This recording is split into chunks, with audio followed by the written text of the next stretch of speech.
नमस्कार, मी श्रीकांत उमरीकर. आपण पाहतात ॲनालायझर. लाईक करा, शेअर करा, सबस्क्राईब करा. संसदेचं पावसाळी अधिवेशन धोधो वाहून गेलं आणि विरोधकांना असं वाटलं की काय आपण जिंकलेलं आहे. आणि प्रत्यक्षात 12च्या 12 विधेयक जे सत्ताधाऱ्यांच्यासाठी आवश्यक होते, सोयीची होती, त्याच्यावर फक्त एकावर चर्चा झाली. 11च्या 11 विधेयकं बिना चर्चा मंजुरी झाली. आता बसा ओरडत. आणि त्यांचे समर्थन करणारे जे होते की बघा असे तसे आम्ही कशी सरकारची जिरवली, यांना कळलंच नाही की सरकारला जे करायचे त्यांनी करून घेतलं. आता हे बोंब मारतात. तुम्ही आवर्जून इथून पुढं चर्चेमध्ये हे सगळे तथाकथित लिब्रांडो पत्रकार विचारवंत चर्चाच झाली नाही, संसदेत चर्चाच झाली नाही. म्हणजे तुम्ही चर्चा होऊ देणार नाही, तुम्ही प्रत्यक्ष संसदेमध्ये जाऊन बसणार नाही, तुम्ही आरडाओरडा करणार आणि चर्चेच्या शिवाय जे मंजूर झालं असेल त्याच्या नावानं चर्चा झाली नाही म्हणून बोंबणार. ही जी अडचण आहे ना. आणि आता पुढचा टप्पा तुम्हाला सांगतो. एक लिब्रांडो पत्रकार आहेत, नाव ऑफ यू त्यांचं मी घेत नाही.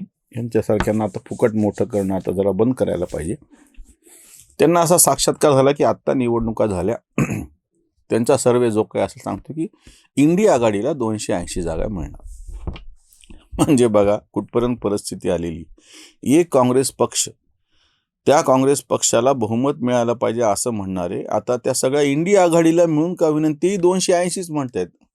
म्हणजे त्याला काही कम्फर्टेबल मेजॉरिटी वगैरे नाही, जेमतेम काठावरचं 272 संख्या पाहिजे आणि हे म्हणतात 280 मिळणार. अजून त्याच्यातली एक वाईट गोष्ट अशी, त्यांच्यासाठी वाईट, बाकीच्यासाठी काय, किंवा आम्हाला तर ह्यांच्या बुद्धिमत्तेची कीव येते त्याच्यामुळे त्याच्यावर वेगळं बोलायची काही गरज नाही. ही जी काँग्रेस आहे, या काँग्रेसने काँग्रेस मस्ट डाय, कोणी लिहिला होता लेख हा?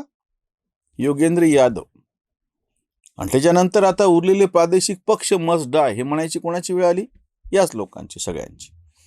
आत्ता प्रशांत किशोरचा बिहारमध्ये विजय झाल्याच्या नंतर ह्यांच्याच तोंडाला चपराक बसली तोंडावरती. आता हे काय आश्चर्याची भाजपचा तर पराभव झाला ना.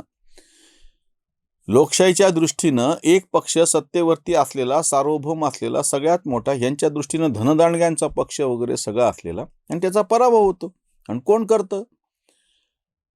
एक तिसराच माणूस करतो. जसं तामिळनाडूच्या निकालात झालं, सगळ्यांनाच आश्चर्य वाटलं. ज्या दोन मोठ्या मोठ्या मल्लांची कुस्ती होती, जिथे सगळं लक्ष सगळ्यांचं वेधलं होतं, त्या ठिकाणी एक नवीनच पोरगा आला तरुण, आणि त्याने त्या दोन्ही मल्लांना चित केलं आणि त्यानं सगळी ती कुस्ती जिंकून घेतली. तसं झालं. तसं प्रशांत किशोरचं झालं. यांची सगळी चर्चा इकडे राहिली आणि प्रशांत किशोरच जिंकून बसला. आता ह्याच्यामध्ये जी सगळ्यात मोठी अडचणीची गोष्ट आहे की जे तुम्ही स्वतःला इंडिया आघाडी म्हणता आणि त्या इंडिया आघाडीला 280 जागा मिळतात, हे दिवा स्वप्न तुम्हाला पाहायचं प्रत्यक्ष घडलं काय? एक साधा पुरावा तर पाहिजे ना की सगळे मिळून एकत्र आले. अगदी मी तुम्हाला बिहारचं छोटं उदाहरण सांगतो. भाजपचा पराभव झाला म्हणून मुद्दाम सांगतो. एरवी दुसऱ्या ठिकाणी भाजपचा विजय मिळाला तर सोपंच विश्लेषण करणं. जर तुम्ही सगळे एकत्र असला असता, तुम्हाला कळलं असतं की नाही, प्रशांत किशोर यांच्या पाठीमागं काही विशिष्ट शक्ती आहे, ते सगळ्यांनी उभं केलं असतं, त्याला पाठिंबा दिला असता. एरवी तर तो जिंकलाच आहे, तेव्हा जिंकला असता.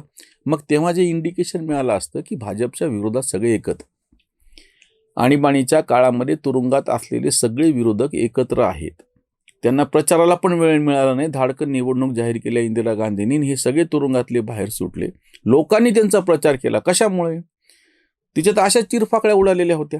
संघटना काँग्रेस होती, त्याच्यानंतर भारतीय लोकदल होता चरण सिंगांचा, जनसंघ होता, असे कितीतरी तुकडे होते, इंडिपेंडेंट लोक होते, वेगवेगळ्या चळवळीतले लोक होते. किंवा मी ज्या परभणी शहरामध्ये माझं मूळ गाव आहे, तिथला जो मतदारसंघ शेतकरी कामगार पक्षाचा होता. तेव्हा ते आमचे शेषरावजी देशमुख नावाचे शेतकरी कामगार पक्षाचे नेते हे प्रत्यक्ष खासदारकीला उभे होते, निवडून पण आले होते. आणीबाणीच्या काळातली गोष्ट. मग संपूर्ण महाराष्ट्रभर जर तुम्ही विचार केला तर म्हणजे भारतभर जाऊ दे, मी महाराष्ट्राचं आपल्याला कळेल म्हणून सांगतो. शेतकरी कामगार पक्ष होता, त्याच्यामध्ये कम्युनिस्ट होते, त्याच्यामध्ये बाकीचे सगळे समाजवादी होते, जनता दलाची माणसं होती. ही सगळी वेगवेगळ्या पद्धतीने होती ना चळवळीतली माणसं, डाव्या चळवळीतली सगळी लोक होती. ते सगळे एकत्र आहेत हे लोकांना कळलं म्हणून लोकांनी त्यांना निवडून दिलं. म्हणजे जर तुम्ही हे एक इंडिकेशन, सगळे म्हणून एकत्र आहात, ते जर तुम्ही पोहोचवलं तुमच्या मतदारापर्यंत, तर तो तुम्हाला मतदान करेल ना. आणि जो प्रत्यक्ष सत्ताधाऱ्यांच्या विरोधातला तोही मतदान करेल. आज 280 जागा इंडिया आघाडीला मिळतील हे दिवा स्वप्न पाहणारे याचं उत्तर का देत नाहीत की विरोधक सगळे एकत्र आहेत याचं हमी तुम्ही प्रत्यक्ष कृतीतून का दिसत नाही? तुमच्या मारामाऱ्या संपलत्या. आत्ता मी तुम्हाला सांगतो, पश्चिम बंगालमधली निवडणूक, ममता बॅनर्जी हारल्या हे 2 मिनिटं विसरा, असं आपण समजूयात की परत ममता बॅनर्जी निवडून आले. अरे पण तेव्हा काँग्रेसनी आणि डाव्यांनी त्यांच्या विरोधात निवडणूक लढवलेली आहे ना. मग हे काय सांगतं, जसं आत्ताच्या बिहारमधल्या निवडणुकीमध्ये झालं की तुम्ही सगळे विरोधामध्ये होता, तरी प्रशांत किशोर निवडून आलेला आहे. पहिला जो सगळ्यात मिसिंग म्हणजे हरून गेलेला मुद्दा आहे की तुम्ही एकत्र आहात आणि तुम्ही सत्ताधाऱ्यांच्या विरोधामध्ये ठामपणे उभं राहू शकता. हे तुम्ही चित्र उभं नाही केलेलं, रंगवलेलं नाहीये, समोर आणलेलं नाहीये. त्याच्यामुळे तुमचा जो म्हणून जो काही तथाकथित मतदार आहे तो तुम्हाला का मतदान करेल, दुसऱ्या तर सोडूनच द्या. दुसरी गोष्ट काय अडचण होती माहिती का, की सत्ताधारी जो आहे त्याच्या विरोधामध्ये सर्वसामान्यांचं म्हणून जे काही आपण त्याला जनमत म्हणतो ते उभं राहायला पाहिजे. असं काय घडलं? एक मला असा प्रसंग सांगा 2012 पासून की सगळे सर्वसामान्य भारतीय जे काहीतरी प्रचंड पेटून उठलेत, काहीतरी प्रचंड अस्वस्थता आहे. एकही मुद्दा नाही ना.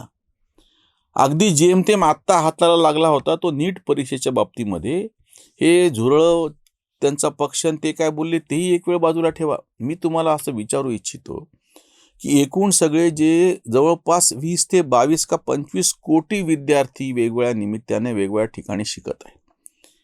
ह्याच्यामधले किती विद्यार्थ्यांचा नीटशी संबंध आहे? फक्त 20 लाख मुलं बसली होती. 20 लाख. 20 कोटी, 25 जाऊ द्या, तुम्हाला आकडेवारीसाठी सोपं मी सांगतो. 20 कोटी विद्यार्थी तरुण तरुणी जे शिकतात त्याच्यापैकी फक्त 20 लाख, 20 कोटीचे 10% म्हणलं तरी 2 कोटी होतात. ते पण नाही, त्याच्याही 10%, 10%च्या 10% इतकेच फक्त जेमतेम विद्यार्थी म्हणजे 0.01 होऊन बसतं. ते इतके फक्त त्या परीक्षेला बसले होते, ज्यातले 11 लाख परीक्षा पास झाले आणि जवळपास 1,51,000 का 52,000 जागा आहेत त्या मेडिकलच्या, ते आता लागले, त्यांचे नंबर चालू आहे, प्रवेश संपेल या महिन्याच्या शेवटी. हा सार्वत्रिक मुद्दा कसा होऊ शकेल? आणि एवढं केल्याच्या नंतर सुद्धा तातडीनं त्याच्यावरती जी काही कारवाई व्हायची ती झाली. यांनी धिंगाणा केला, त्यांनी त्या मंत्र्याचा राजीनामा घेऊन ही सगळी हवा थंड करून टाकली. ह्यांना चर्चेला बोलवलं, फुस झालं, आंदोलन संपलं. रांचीला जेव्हा प्रत्यक्ष विद्यार्थ्यांनी खरंच आंदोलन सुरू केलं, हे सगळे गायब झाले बदमाश.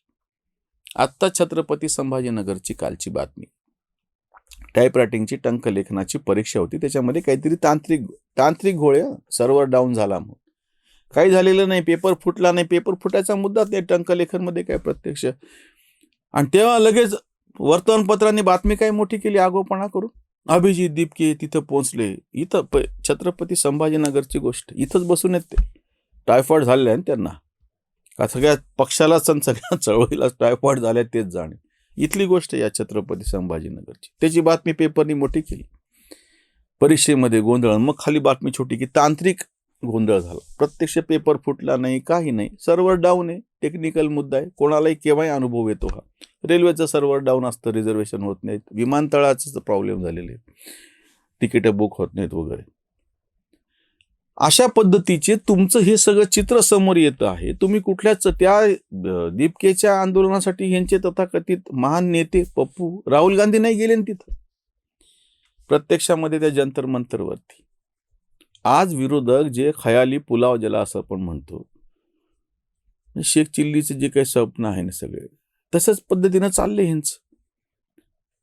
म्हणजे ह्यांना हेच गोष्ट अजूनपर्यंत कळलेली नाहीये. 12 वर्ष झालेले, 3 सार्वत्रिक निवडणुका होऊन गेल्यात. राज्यांमधल्या तर कितीतरी निवडणुका कितीतरी वेळा झालेल्या आहेत. विरोधक जिथं जिंकायची शक्यता आहे तिथं एकत्र आले, जिथं हारणाऱ्याच्या खात्रीनं एकत्र या, नाही तर नका येऊ. 0+0 अधिक 0+0 म्हणजे शून्यच होतं. किती एकत्र येऊ. पण जिथं विजयाची शक्यता आहे त्या ठिकाणी सुद्धा जेव्हा तुम्ही एकत्र येत नाही, आणि तशा वेळी जर सत्ताधाऱ्यांवरती राग असेल तर तिसराच पर्याय, जसं प्रत्यक्ष तामिळनाडूमध्ये जोसेफ विजयचा पर्याय लोकांनी निवडला आणि आता बिहारमधल्या पोटनिवडणुकीमध्ये, म्हणून मी मोठे उदाहरण सांगतो, आणि अगदी एक छोटी निवडणूक आहे त्या ठिकाणी प्रशांत किशोर सारखा तिसराच पर्याय लोकांनी निवडला. मग ही इंडिया आघाडीचे 280चं स्वप्न आलं कुठून आणि ते प्रत्यक्ष वास्तवामध्ये येणार कसं? 2014च्या नंतर एका पत्रकारांनी, त्यांचे नाव मी आता सांगत बसत नाही, की आता जे प्रस्थापित पक्ष आहेत ते मोदींना हरवायला कसे अपुरेत, लगेच नाही वर्षभरातच अंदाज आला होता. आणि आता कसं सगळं साहित्यिक, कलावंत, विचारवंत यांनीच रस्त्यावरती उतरून कशी चळवळ उभी केली पाहिजे, असे बुद्धीचे तारे तेव्हा तोडले होते ह्या आमच्या पत्रकार मित्रांनी. 10 वर्ष त्यालाही उलटून गेलेत, ह्यांचे तारे तोडले त्याला. 2 वर्षात म्हणजे 10-11 वर्ष त्यालाही झालेत.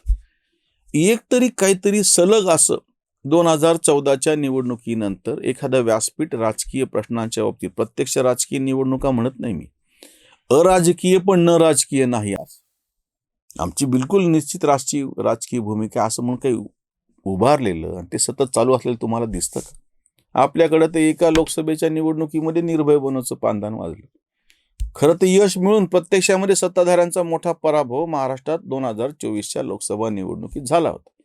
पुढच्याच विधानसभेमध्ये यांना त्यांच्याच सगळ्या तथाकथित पुरोगामी पक्षांनी काय वाटण्याच्या अक्षता लावल्या, यांना प्रचारासाठी बोलवलंच नाही. हे काही करू शकले नाहीत, कारण की हे पूर्णपणे दुसऱ्यावरती अवलंबून आहेत. यांना स्वतंत्रपणे काय करावं असं नाही. शनिवार रविवार आपली सुट्टी पाहिजे, कोणीतरी सभागृह बुक करून दिलं पाहिजे, कोणीतरी सगळं केलं पाहिजे आणि त्या 5, 25, 50 लोकांच्या समोर भाषणं करून हे म्हणणार समाज परिवर्तन होईल. इंडिया आघाडीला 280 जागा मिळतील हा जो खयाली पुलाव काही तथाकथित विद्वान लिब्रांडो पत्रकारांनी शिजवायला घेतलेला आहे, बिरबलच्या खिचडीसारखं, ती खिचडी कधी शिजेल याची शक्यता नाही, पण यांना समाधान की आपण खिचडी शिजवत आहोत. शिजवत राहा. इथेच थांबूयात. धन्यवाद.